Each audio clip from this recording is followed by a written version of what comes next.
Welcome, Kat Durston, to the Dish with Dina podcast. It is a true pleasure to have you on here with me today. Thank you so much for joining. Thank you so much for having me. You are one of the wonderful humans in the internet space that when I sent out my request to get guests on here, you said yes to, and you also happen to be a fellow registered dietitian. So I always love interviewing and getting to learn a little bit more about people in my profession because there is so much that ties us together, but there's also so much that we can specialize in or we have focuses in. So I'm really excited to hear more about your life. And that brings me to our first question, which is share with our listeners, or in the case of YouTube, hi everybody who might be watching this on YouTube, our Oh, viewers, what got you into this profession? Tell us a little bit about your background and let's start talking specifically about the dietetics profession, and we'll talk about some other things as well. yeah. So, kind of a unique story. When I was going to college, I was just looking for a side job to make some money, as we all do. And there was a local apple orchard that was hiring, looking for just some summer help. And in my mind, I'm like, oh my gosh, I could sit outside and sell fruits and vegetables and make money. That sounds amazing. So, I did that job. And through there, just started really connecting with people. I saw the passion that people would have for food and cooking and local agriculture. And through that, and just kind of my own journey of finding my own health, I got really into yoga. I became vegetarian at one point. And so I feel like that really led me into just being more curious about nutrition and doing that as a job. I didn't know if I wanted to do the health coach route, the naturopathic doctor route. I was really trying to figure that out. And then when I learned what a dietitian was and the schooling they went through, I was like, oh yeah, that really resonates with me. That sounds like exactly what I want to do. And so I kind of just took the leap, ended up going to school at Western Michigan University, got my degree in nutrition and dietetics, and then just recently passed my exam about a year and a half ago, back last May. So that was kind of really what just drove me into it, was doing some kind of odd jobs and finding that passion for food and cooking, and then realizing, hey, I can do this as a career. So I feel like that's really what drove me to officially become a dietitian. That is so fascinating. Every time I have a dietitian on here, they give me a whole different origin story. Some people, like in my case, I didn't know what a dietitian was. I was also maybe pursuing some things along the lines of health and wellness or nutrition education, but I didn't know that that was an actual uh, credential to have. And I'm sure we'll talk about this coming soon. Now I'm very vehement with advocating for the role of the dietitian and what we play in the world of the interdisciplinary team. So we'll get to that discussion as well. But I love how you started off opening up to the possibility of things involving, especially community and food, and also catering to your unique needs as well. So starting off with maybe your own health and wellness concerns and allowing that path to develop kind of organically. And the other thing that I wanted to share too was the dietitians that have been on this podcast have had a huge range as far as their experience is concerned. So I have interviewed people with 30 years of dietetics under their belt back when things weren't the way that they were now, and then you and I are now part of maybe a more newer generation. I'm only a dietitian for about 8 years, and you are, at the time of this recording, credentialed about a year or so.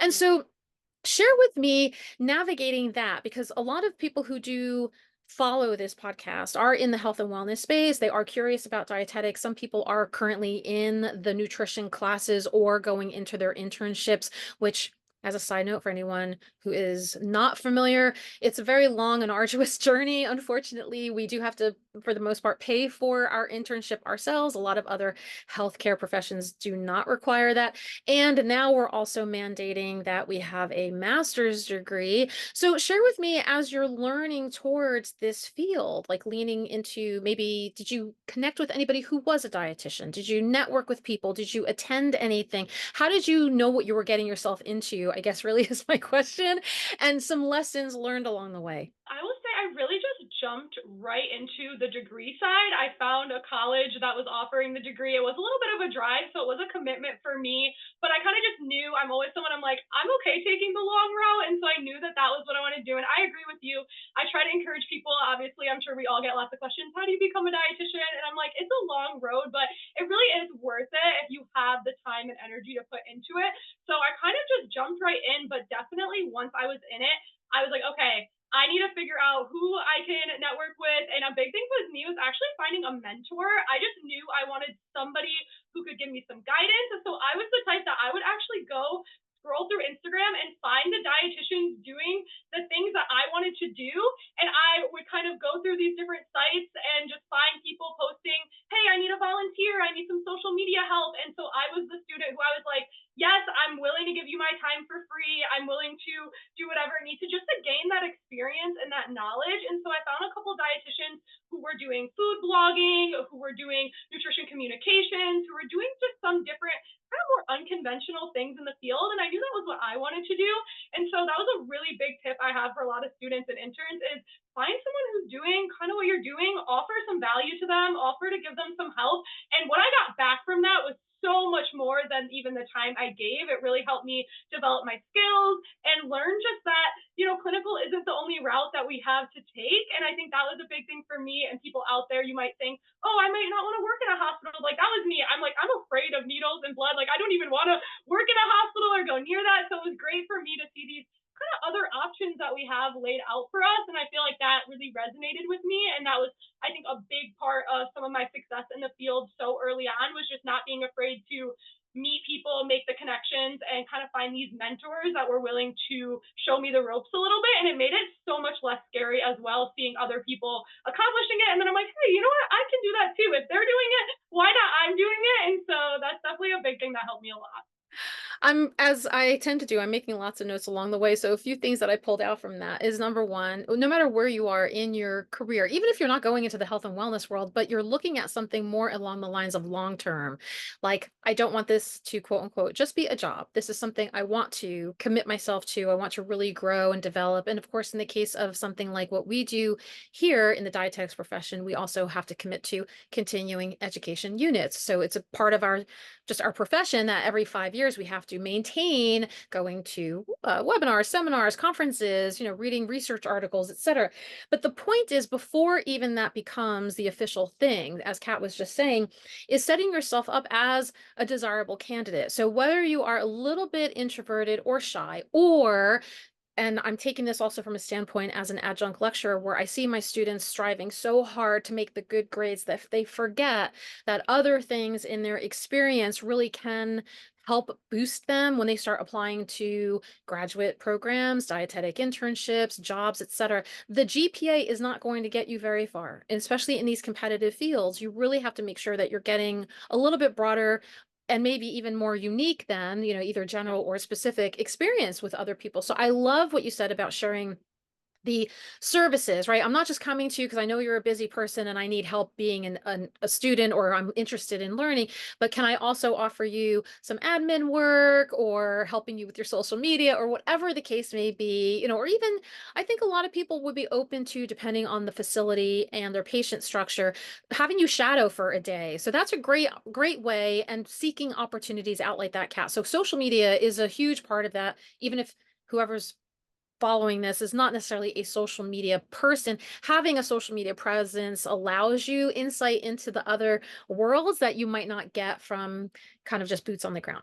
But if it is boots on the ground, Kat, were there other places like in your general vicinity where you're living, where you might have been able to do that too? Like, are there health centers or a gym or a studio or something like that where you can make connections? And if you don't mind sharing a little bit about if that did or did not work for you. I will say I was definitely the type two. Now, I was kind of peak pandemic going through school, so that made it tough with the in-person experiences. But even before that and kind of after, I went and worked at a local yoga studio near me for about 3 or 4 years. And that was great just because I learned how to connect with other people in the health and wellness community. I think that collaboration with people that aren't just nutrition or aren't just dietitians really helped me just get out there, get into that community as well. And then as I became a dietitian, now I could go back to the studio and say, hey, how can we partner? How can we do events together?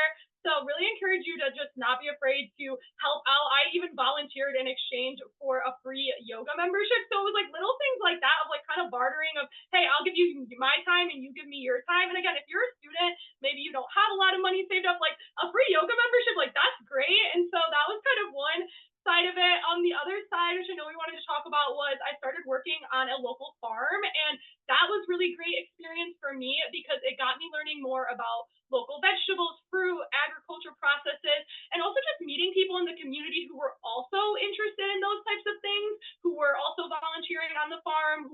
working there. And so I think that really allowed me to grow a lot of connections because I started that 7 years ago and I'm still at the same farm to this day. So it's really great to see, even through my journey, that I stuck with them. And then now I'm doing things like hosting events on their farm and passing out recipe books. And it's great to be able to really expand that connection just from wanting to say, hey, at first I'm just giving you a few hours of my time out of the week for some vegetables in exchange, but now I'm really making this a more long-term connection. So I definitely would say there's so much you can do in the community. Maybe you don't even think, I feel like we think, oh, let's go to like a WIC center or something like that, which is great. But I feel like there's so many other areas too that we can kind of go to just get out there in the community and meet all of these kind of amazing other people. And so I really tried to just diversify my portfolio with different things. And I think that helped me just get a good footing of all the different areas. So Yeah, that really speaks to the wide and deep structure of networking and making connections. So you're working with people who you know are in the dietetics profession, but then you're also working with people who are just interested in general in food, nutrition, or farming or agriculture or sustainability. And then within that, there could be a lawyer or a dentist or a real estate agent or a teacher. And what brings us all together is that common love of the interests that we have. And then the world becomes a much smaller place. And then, like you said, it becomes also a mutually beneficial thing too, where now here it is years later and you're still maintaining those connections. If we can talk also, because you just brought it up about navigating the academic journey and the internship through the lockdown, and that was very challenging. I know a lot of adjustments had to be made for students and interns who were no longer to be in person. And if I remember correctly, your dietetic internship program was Wellness Workdays, which is up in New England, correct? yeah. So just as a note for anyone who's listening to this and doesn't understand the language we're using, Wellness Workdays is considered a distance DI program, a distance dietetic internship, which means that you don't necessarily have to be physically located where the program is. You can work and do your own thing and line things up in your own way. So I often like to share these things. Now, it might be a little bit different now with the mandate with the master's degree, because some of these programs had to now combine with another existing program to offer a degree. But the point is that no matter where you are, if you're looking to get involved in becoming a dietitian, I would say allow yourself to think a little bit outside the box, see what works for you, because sometimes these hours can be a little bit flexible. Sometimes you can be in charge of creating and designing your own experiences versus siding up with a traditional internship experience where they are placing you in certain places and you're kind of still completing the same stuff. Like they're still mandating that you go through the curriculum of the rotations.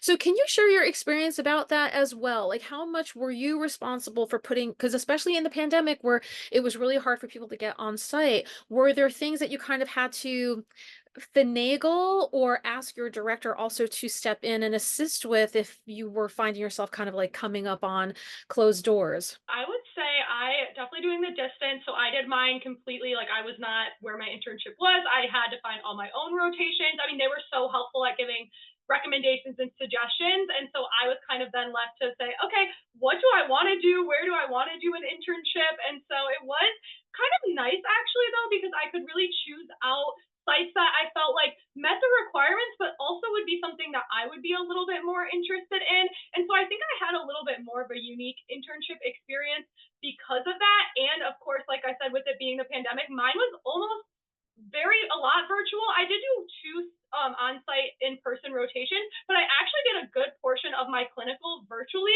which I know everyone has their own opinions about because that's not very conventional at all. But honestly, I think it helped me out a lot, learn how to do virtual counseling, learn how to see patients virtually. It taught me how to work these electronic medical records online, how to do online marketing, how to just run an online practice. And they still used obviously very, charting and notes and disease states. So I still kind of got that clinical experience, but I would say it looked very different from other people who are in a hospital, all week. And so I think at first I kind of had a little bit of imposter syndrome. Like, am I going to come out of this being as good of a dietitian as maybe other people? But I think thinking back, I'm glad that I did it that way because I think I still got some in person, but then I was also able to really learn how to navigate the online space, which is so huge these days that thinking back, I'm like, no, I think everything worked out how it was meant to.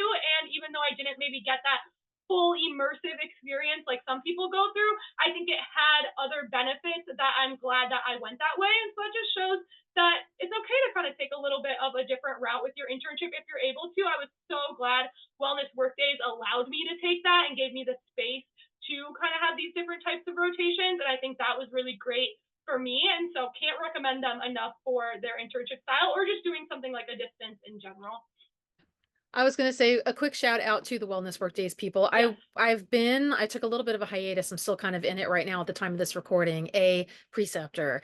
And I've always really loved working with the Wellness Workdays interns. They have a very interesting group of assignments that I feel are a little bit different than some of the more traditional ones, in addition to what the experiences that they get. But I think this also is allowing us all the grace and flexibility and compassion that sometimes things don't turn out the way that you think they're going to, and you don't necessarily want to feel like you missed out on anything, but make what you can out of the experience that you're getting. So again, a lot of these lessons that come away, or a lot of the things that we talk about in these episodes, even though I'm currently speaking with a registered dietitian, I feel is very applicable, whether you are just starting out in a new career, whether you just changed jobs, whether you got laid off, or you're finding yourself not being able to work in an environment that is pleasing to you and allowing to see what you can come out of that with strengths and areas of improvement. And just seeing what the path leads you, that there hopefully at the end of it all, like in Kat's situation, it does bring you to a place on your journey where it's beneficial to you. Like you were glad that it happened. It allowed you for all these opportunities.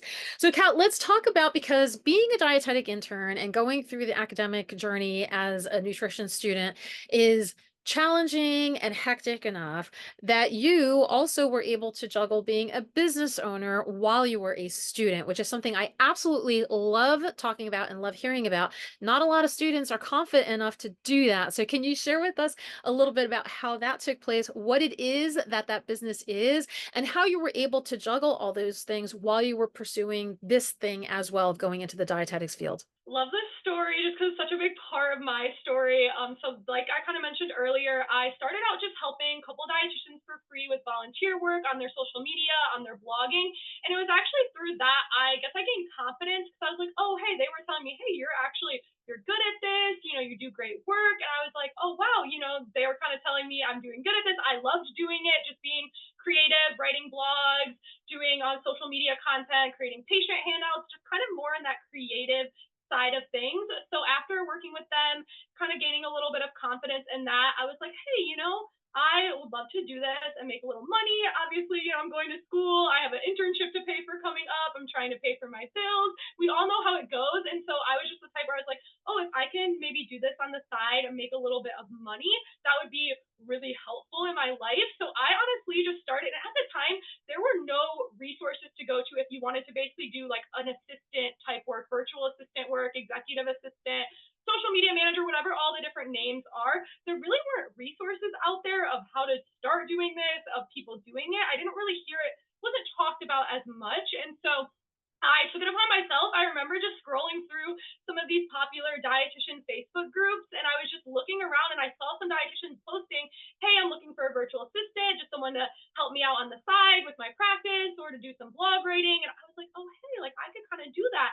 So I just started sending my resume out, and it was like anyone who I saw posting, I'm looking for a virtual assistant, just started sending my resume out.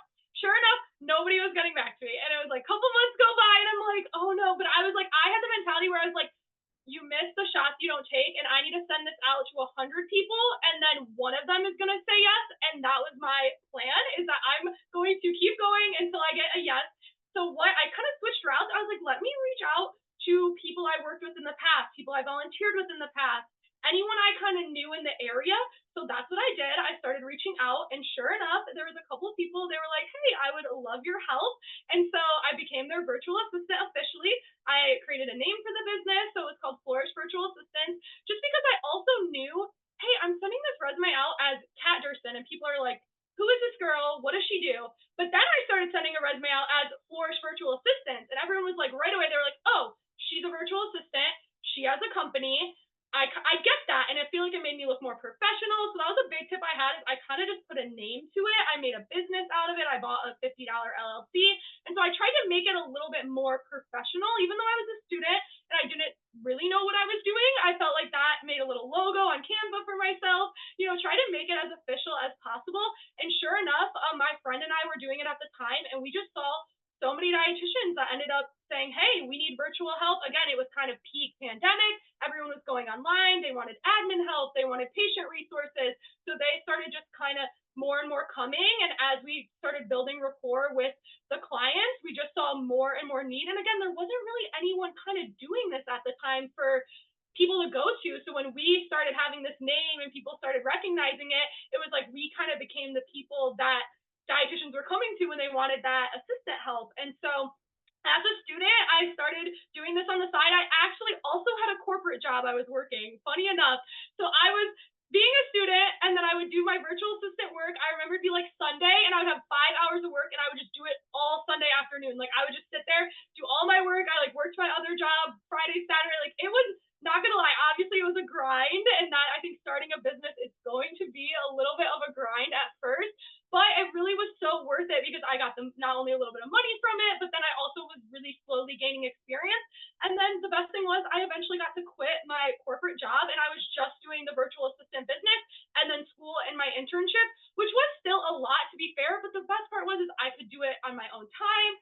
In the evenings, I remember in between classes, I would be posting on social media accounts. I'd be writing my blogs. I had a 45-minute car ride, so I'd be like listening to different things. And I think that was what I did, was really just try to utilize my time. And I think finding this job that let me do it on my own time and it was all virtual really, really helped. And so I feel like I kind of just found that perfect job that allowed me to work the 10, 15 hours and then still be able to do school and my classes. And if anything, that job kind of helped because I would go home and be researching, nutrition articles for social media posts. And then like the next day in class, I'd have, we'd be learning about PCOS. And I'm like, oh, I just read an article on that. It actually helped me more than I thought it would. And so, yeah, that's kind of how the business ended coming to fruition while I was a student still. So That is absolutely amazing because number one, it aligned with what you saw your future do, which is something that I do recommend. Like, obviously, not everybody has the ability to maybe gather or gain employment that is going to be related to. So, you might work at,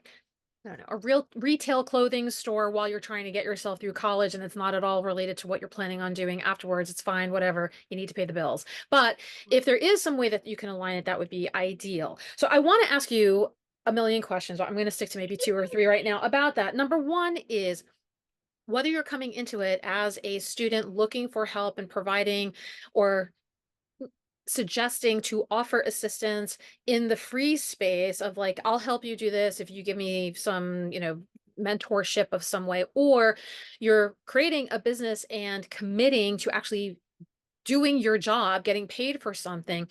Talk me through how you are managing productivity. Like, are you using systems? What kind of calendar stuff? Like you said, you had blocked out certain times that you knew worked for you. What would be some advice? And here's why. I'm just gonna disclose this right now. And everybody who's worked with me before, I'm sorry, I'm not calling anybody out by name, but for sure, if I work with nutrition students and not necessarily dietetic interns, because those would be people that were like assigned to me, but let's just say people who are interested in working with me. Odds are you have a million other things going on. It feels like the right thing to do or to offer. But then the realistic stuff happens and you're like, I can't juggle all this stuff. I have midterm exams coming. And so some of the things that I am relying on other people to assist me with, or literally just hand them over, like, okay, you're in charge of this particular task and I'm not looking at it, then to find out that they didn't get to it. And of course, obviously with the caveat of things happen, like if there's, an emergency or situation, I'm very flexible and accommodating to things. But what would be your recommendations for as far as committing to tasks that you are offering, but also the productivity end of that too? How do you make it work when you're juggling a million things? How do you make it fit into potentially an unrealistic amount of work in 168 hours a week of whatever else you have going on? So if there's any insight you can give towards that, and then when you're done answering, I'm going to come back and ask you a little bit more about the business end of things too.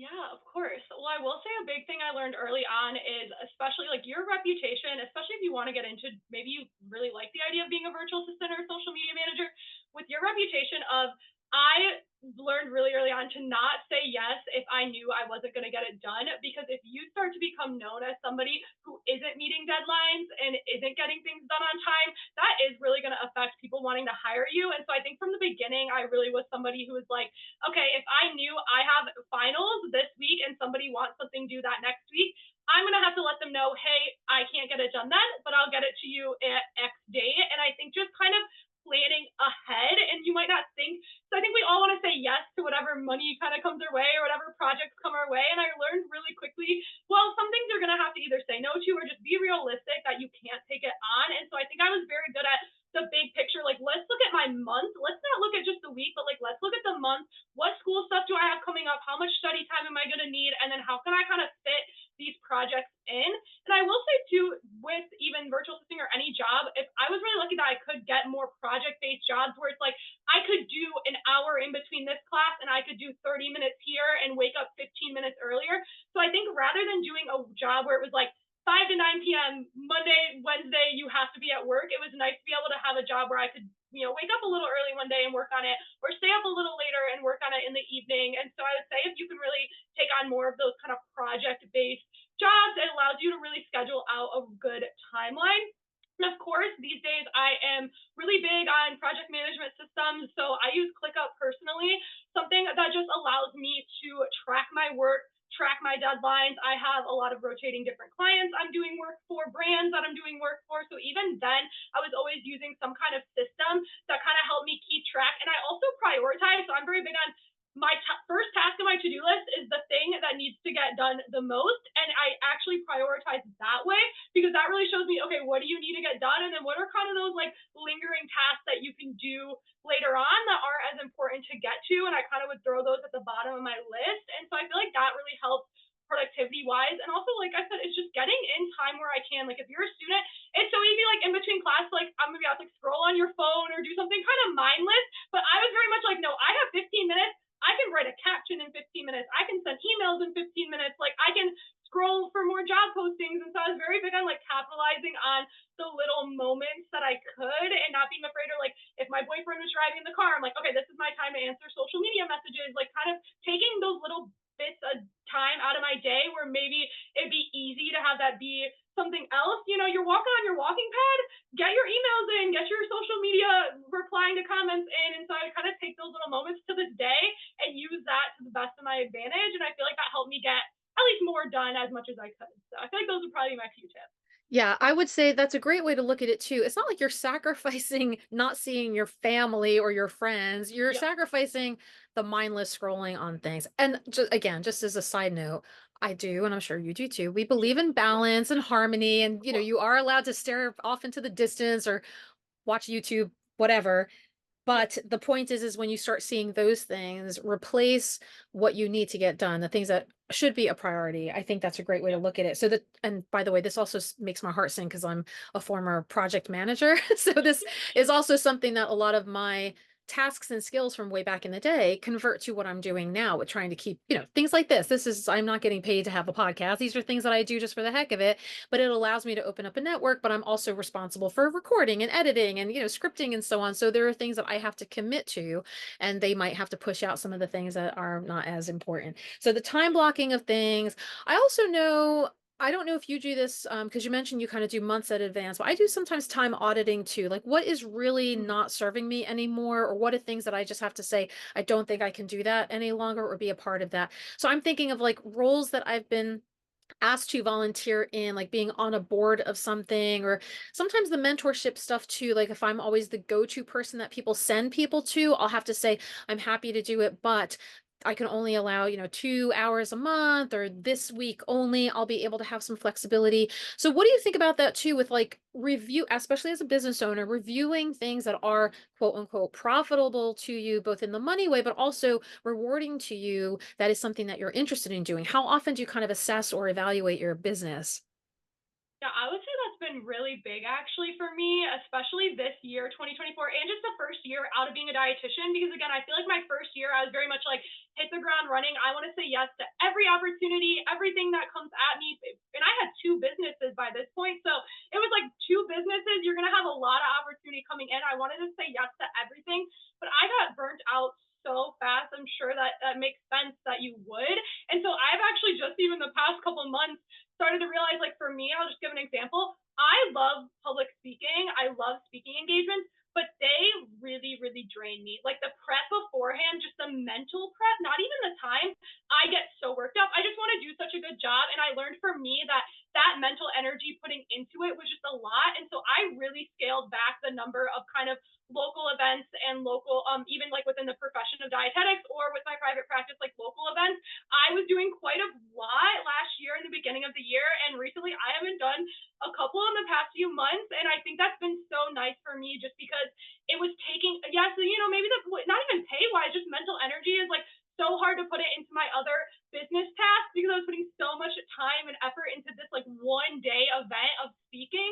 And so I started to learn slowly that, that matters too. It's not just, yeah, you're getting paid, but like if you're spending a week beforehand getting so anxious and stressed that you're being so, especially when you do a creative job, I think we know you can't be like, your battery can't be here and then you go produce creative content. It just isn't going to happen. And so I've started to learn I really shine in the creative space, but I need to be able to have like a full cup to do that. And so really started prioritizing what I'm saying yes and no to. And I still will say yes to conferences, speaking engagements, but I'm very selective now of what I'm saying yes to, knowing that, okay, there's going to be some time that I'm probably going to be focusing a lot on that. And so I think just learning through trial and error too of just trying things out, and then you start to slowly learn, okay, this is good, this is maybe I need to like scale back on that a little bit. So I would say that has been a big part of, and I'm still learning that now that I've been only a year out of my exam, of like, okay, what is serving me? But I agree with you, definitely doing time audits, seeing how much time it's actually taking you to do it, and then maybe even evaluating your stress levels and your anxiety from it, like is it serving you in that area too, and kind of using that as a good gauge. And that's at least been working so far. A lot of people who are starting out in anything are super excited and they get very ambitious. And so we come in hot and we're saying yes to everything and also wanting to experience as much as possible. But the end result is burnout and then having to say no to those things. So I'd love for people to take away of giving yourself just a beat, just looking things realistically.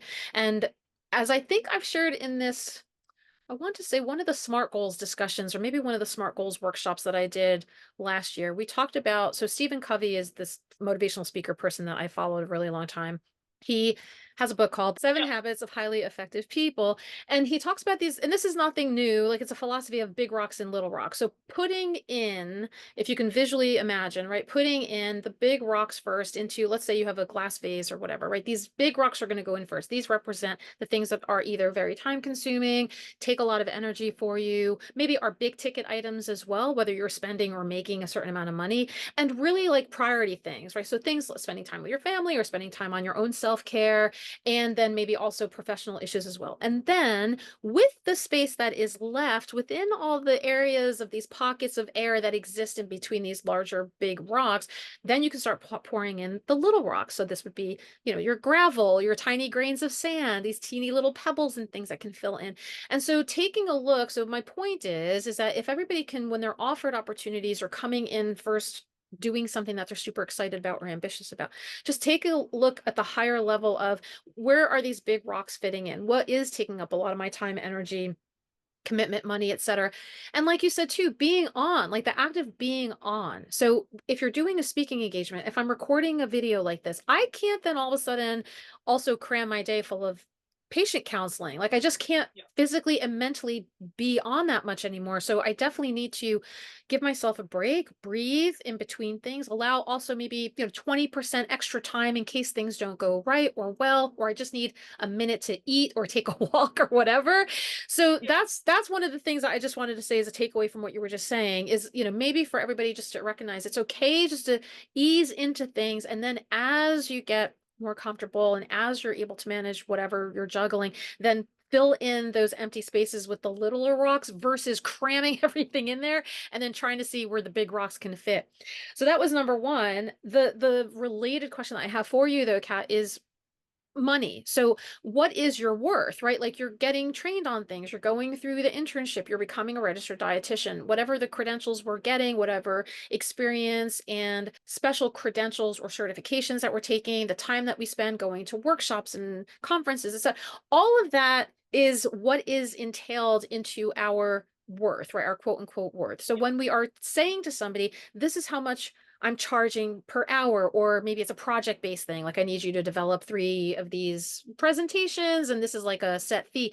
Can you give some guidance on that too? Like in that way, I would say be careful of starting too low because it's easier to kind of like stay at a certain number than double your prices at some point, but I guess it could also speak to supply and demand. So can you share a little bit too? You don't have to necessarily give specifics as to what you charge, but if you feel just saying like, where did you come at into this discussion of what do I think I want to charge? How do I change that? What do I talk to people about if they say that's too high, that rate is too high, or I can't afford you? I love honestly talking about pricing and money. I think it's so good to talk about that stuff. So I will say when I started my business as a student, for obvious reasons, I charged a little bit less hourly just because I was new, I was a student. So I charged a little bit less than I do now. And then actually as time went on, I kind of raised my rates once initially while I was still a student, just because I started gaining, I had like 6 months of VA experience at that time. And so I was like, hey, you know what? I have experience now. I'm going to raise my rates. And then for obvious reasons, raised my rates again once I actually became a dietitian, passed my exam, because I also had then that worth as well of I'm a credentialed dietitian, but I also then had to think I have all these years of VA creative experience that also matters a lot. I was really becoming an expert in those areas. So yeah, maybe I'm only a dietitian for a year, which, to certain people, they might have a certain salary, like, oh, first year dietitian. Well, to be fair, I do think I had maybe a little bit of a higher than average first year salary, but I started 2 years back when I was a student.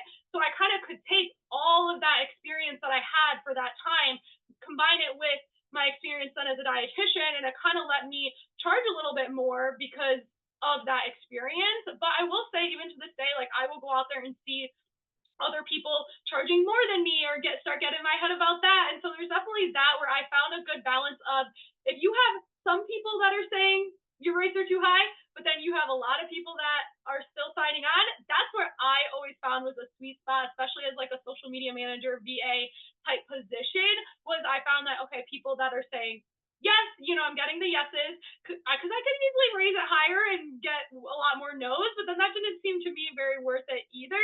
So I kind of found what I thought was a sweet spot between, getting people that will sign on at that rate, and then also having maybe some people that are like, okay, that's a little high, but it felt like that was still showing my worth as a more premium assistant service that you're coming to because we're credentialed dietitians. We know marketing and media, and you're kind of coming to us for that experience. And so, at least on that media side, and in private practice, I will say that's something I'm still navigating pricing. I come from a little bit of a smaller city in Michigan. So actually also until recently non-licensure state. We just got our licensure. So that was, yeah, we just got licensure this year actually. So that's rolling out. And so I think the landscape of private practice in Michigan is really going to be changing. But I will say that's something I'm still navigating pricing, because you can go on all the different private practice websites and you see so many different pricing. And I just felt like for me, I probably maybe went, I don't want to say the lower side, but I went with something that felt good to me based on my area, based on dietitians around me, and then also just based on the fact that I think my counseling skills, only being a year out, still have developing to do, still price myself as a dietitian, but also knowing that I think there is room for me to eventually raise prices as I maybe develop a program or a package or things like that. And so I think I'm still myself learning in those areas as well. I I try to be very transparent about money and finances and salaries because I think it's something, especially in the field of dietetics, that we just struggle so much with trying to figure out how to make money at this job. And so we do end up having unconventional roles where we're, like myself included, I'm juggling, my joke has always been, am I an entrepreneur or am I just working seven part-time jobs? Like, which is it? Yeah. So there's a lot of things that are cobbled together, as I'm sure you are too. Like come tax time, I have to make sure I'm keeping things in line. But I will just add on to what you were just talking about there, Kat, with the dollar sign.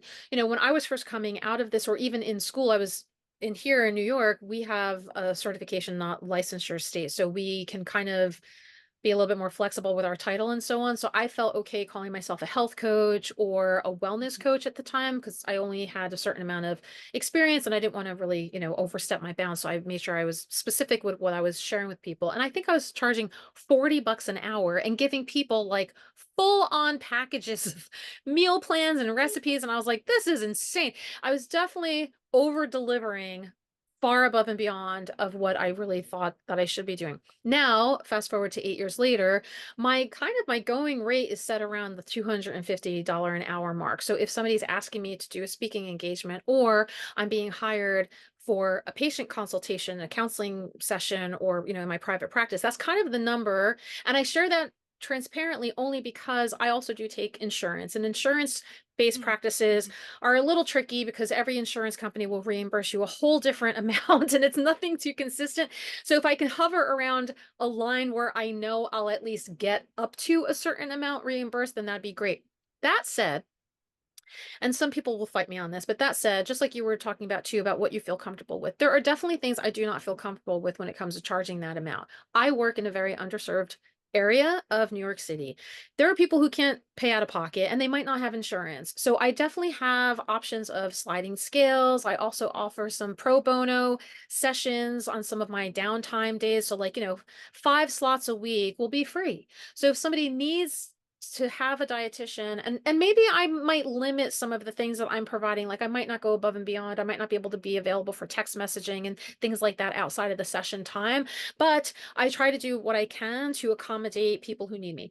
The people who might be interested in developing products or programs or whatever, you could do tier structured things, like maybe you have a set price of what you're sharing as a downloadable for, $10 or $20 or $100, and then maybe people pay an upgrade charge if they want to have a one-on-one session with you, or you have an engagement to go and like support whatever it is you're talking about. So I think there's room to feel comfortable with both without, unless, listen, nothing wrong with being an elite one Yeah. percenter who wants to be like, I fly with the jet set and I only work with executives who make billions of dollars. That's great. But with that, I think also comes a different echelon of like requirements and expectations, I think too, and I definitely don't want to be on all the time. So I'm happy Yes. where I'm at. I'm happy where I'm at. I'm happy where I've grown. And I also think people should, especially I think people in this field should be able to come in a little bit on the higher end, only because there's so much that goes into it that you don't, like I did was starting at 40 bucks an hour. And unfortunately, the going rate of a dietitian in all of America and New York included, I think is like 26 to 28 bucks an hour. So that's like the Mhm. average salary, which I think brings us to It's like 53, $63,000 a year. For all the return on investment, sometimes it's a little a hard sell for us to talk about that. But that is yeah. why it's important to negotiate and know your worth and come in with a number in mind and what you want to do. This is something I've been focusing on at least this year now that I feel like I'm, a little more in the field, also with working with so many different dietitians, is actually kind of tapping into more of that passive income side where you're kind of developing things that make you money while you're not actively working. And that was something I've actually been sharing on my own social media that in June, for example, I worked the least amount of hours I did the past year, but had my highest revenue month. And that was really what showed me that if you can kind of grind in the beginning and really set up things like I have an online course that runs in the background. I have affiliate links and sales that run in the background. I developed a team that I obviously make profit off of their hours. And so it's kind of these little nuggets that I plant, maybe seeds more that I planted that eventually now are kind of flourishing, and they're growing. And so I'm able to make money kind of more passively. And I think that's just so great as a dietitian. Even if you work in clinical community, if you want to develop some, products that sell online, ebooks, courses, like we have so much available to us in this field in that side of things. And I think that that's a great area to tap into if you're interested in it, because you can kind of start making a little bit of extra money. I mean, blogging is a huge one that I know dietitians are getting into to make some money off of. And so I think if you can kind of figure out how can you make money but like work less hours, and I think that would be the goal, because I'm not someone who wants to work 60 hours a week my whole life. I don't know about you, but I'm like, no, thank you. Like I would rather be able to take a month of I want to travel, or I want to, just work a little bit less. It's summer, I want to have time with my family and friends. And so I think that that's been a really good thing that I've been getting into more is how can we kind of make our money work for us? The smarter, not harder approach of, Yes. like you said, how do we figure that out? No, the older I'm getting to, the more I'm like, oh yeah, I can't keep this up anymore. So there are definitely Right. things that are going to be coming off my list, my plate. I love this conversation. I wish we could have 5 more hours together, Cap. Walk us through with a handful of, maybe a few more questions to spare here. Walk us through a current week in the life of you with the things that are now, so you're not going to school anymore for being a Yes. dietitian. That's out of the way. What are the things that you're working on? How are you keeping everything together? Like, are there certain days that you carve out for certain services that you provide? And then how are you also managing your own self-care, health and wellness? Yes, I love this question. So I definitely have my time schedule blocked out kind of weekly of I do a lot of meetings and patient calls. So whether that's for either business, kind of Monday through Thursday are my days for that. I kind of made a hard boundary of not taking meetings Fridays, Saturdays, or Sundays. Actually, Friday I get some pushback on, so occasionally I do a Friday meeting, but I really try to be very big with that boundary because that will honestly be a day that I do a lot of my creative work or if I want to take the day off. But a lot of times it does end up being more of my day because, like you said earlier, if you're doing patient calls or this all day, it's really hard to be creative. So I really blocked out Friday as that kind of admin creative day. And then Monday through Thursday will always look a little different just depending on meetings. So I'll have my client meetings, I'll have patient calls, a lot of discovery calls. So I do a lot of marketing for either of my business. So whether that is doing some social media content, doing some newsletter writing, checking emails. So I do a lot of that type of work throughout the week as well. And then doing my own kind of personal media brand work. So I might be, recording videos for a brand, recording reels, been getting into that sort of work these days. So I'll do a lot of that. So I was managing my team. So I do have a team. So I'm kind of on meetings with them, messaging them. And so that's kind of like a typical week, a lot of meetings, but also just a lot of kind of admin work, creative work as well, working throughout the day, throughout the week. I do my farm every Wednesday. That's kind of my farm day. So I have that whole morning where I go to the farm for the day. That's always really nice. I call it kind of my like meditation time because I'm just taking like my 2-3 hours to like pull weeds or harvest. So that's kind of my farm day. And then I honestly, through even having my own home garden, I really like to hike, be outside. So I've just found that for me, movement looks like what do I enjoy doing and what are kind of some different forms of movement I can get, especially in the summer. Like I'm not someone who really goes to the gym or, wants to be inside. So I kind of do more like, hey, I'm going to go weed in my garden for an hour and that's movement, or I'm going to go on a hike with my dogs or go sit at the beach. So I've been trying to really figure out how to fit that into my schedule, especially in the summer, but just taking time for that, as well as, of course, meal planning. I really do try to practice what I preach and eat, nutritious, balanced meals when I can. Of course, there's always going to be an occasional like DoorDash here and there and going out to eat, but I do try to really prep kind of some of my meals, especially on, I don't know about you, but sometimes working from home, even like I go all day and I'm like, I've only had a nice coffee and it's 2 p.m.,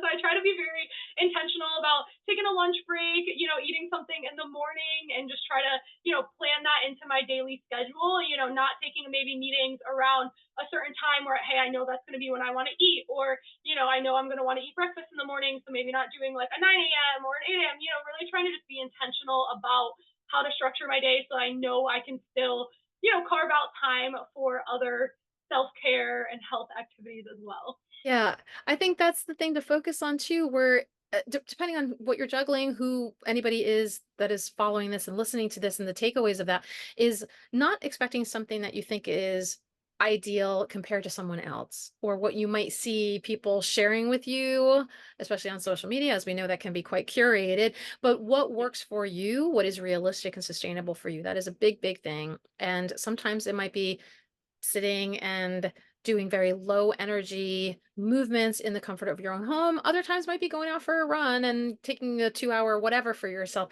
So I think that's very important to just, the more we become aware of our personal needs, I think the more that takes place. And also I think sometimes the more the personal needs get taken away from us as we start missing things like, oh, I miss meditation or journaling or whatever, or I miss going to dance class, etc. And then how is there a way for you to bring that back in? Kat, before we officially start wrapping up here, is there anything that we did not discuss, little nugget of wisdom or anything that you want to share? I feel like the theme of a lot of this was to not be afraid to do what is calling you, do what is your passion. It doesn't have to look like what you might think it has to look like. Being a dietitian doesn't have to look like what most people think being a dietitian looks like. It has to feel good to you. And honestly, I hate to say it sounds cheesy, but like you'll know. I feel like you'll feel it when you're doing something that you genuinely like wake up excited to do, you're passionate about doing. You'll want to go to work, you'll want to show up, you'll be thinking about it at 10 p.m. at night just because you can't help it. And when you find yourself doing that, that's when you know you kind of hit it, whatever that looks like for you. So I always just encourage people, don't be afraid to take that less traveled road, because if you can be the top in what that is, it's going to bring you so much opportunity than you trying to do what everyone else is doing. And I've never been afraid to do something a little bit different. And I think it's brought me a lot in my life. And so that would be, I guess, my nugget of wisdom. Follow what means something to you and make being a dietitian or a healthcare practitioner look